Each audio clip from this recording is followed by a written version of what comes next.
Alors, Monsieur le Président, Madame la Ministre, Madame la Garde des Sceaux, Madame la Présidente de la Commission des Lois, Madame la Rapporteure, chers collègues.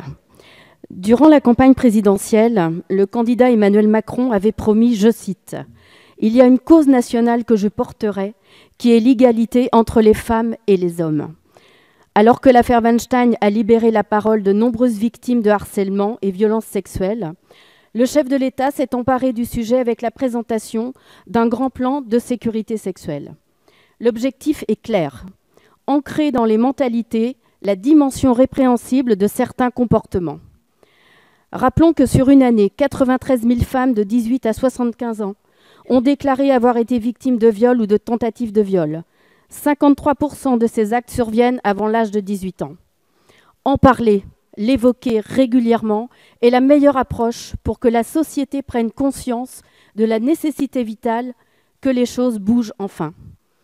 Madame la Ministre, cette mission vous a été confiée afin d'aboutir à la mise en œuvre de toute une batterie d'actions préventives et répressives.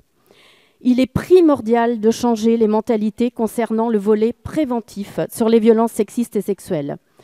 Je me félicite de l'engagement du gouvernement de créer dans chaque université à la rentrée 2018 une cellule d'accueil et d'écoute, ce qui permettra à toutes les victimes de bénéficier d'un accompagnement et d'un soutien en cas de violences sexistes et sexuelles. Mais il est nécessaire de muscler la réponse judiciaire afin de faciliter la libération de la parole. Car ce qui est frappant sur le harcèlement, par exemple, et qui ajoute de la blessure à la blessure, c'est le silence, le tabou qui l'entoure. La tâche est lourde et vaste. Il y a de vraies urgences dans la prise en charge, dans le soin. Et c'est en progressant sur cet aspect-là que la France sera à la hauteur de ses engagements sur l'égalité femmes-hommes. Le projet de loi fait suite à de nombreux travaux menés ces derniers mois. Dès votre nomination, Madame la Ministre, vous prépariez le Tour de France de l'égalité, dont plus d'un tiers des ateliers portaient sur la lutte contre les violences.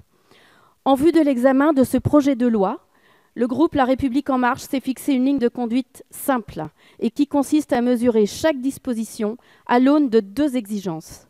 D'abord, un état de droit respectueux du principe républicain d'égalité entre les hommes et les femmes. Enfin, le respect de la dignité de chacun, la protection de l'intégrité physique et psychique.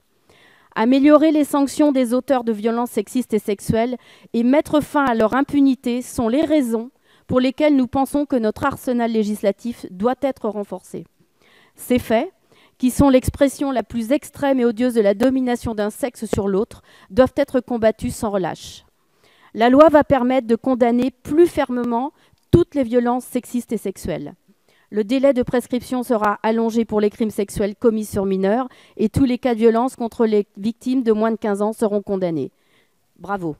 Et parce que les infractions évoluent avec notre temps, le cyberharcèlement en meute sera puni par la loi. Et pour la première fois, le harcèlement de rue entre dans la loi. Plusieurs avancées proposées par notre groupe ont permis d'enrichir le texte.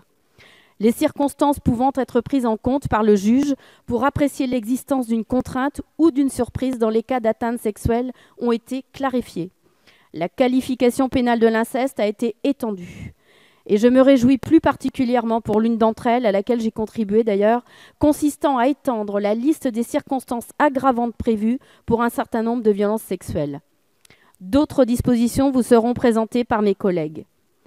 Cette loi va dans le bon sens. Et le groupe La République En Marche se félicite d'avoir déjà dans cet hémicycle un tel projet de loi à examiner après seulement une année passée dans votre secrétariat d'État à l'égalité femmes-hommes.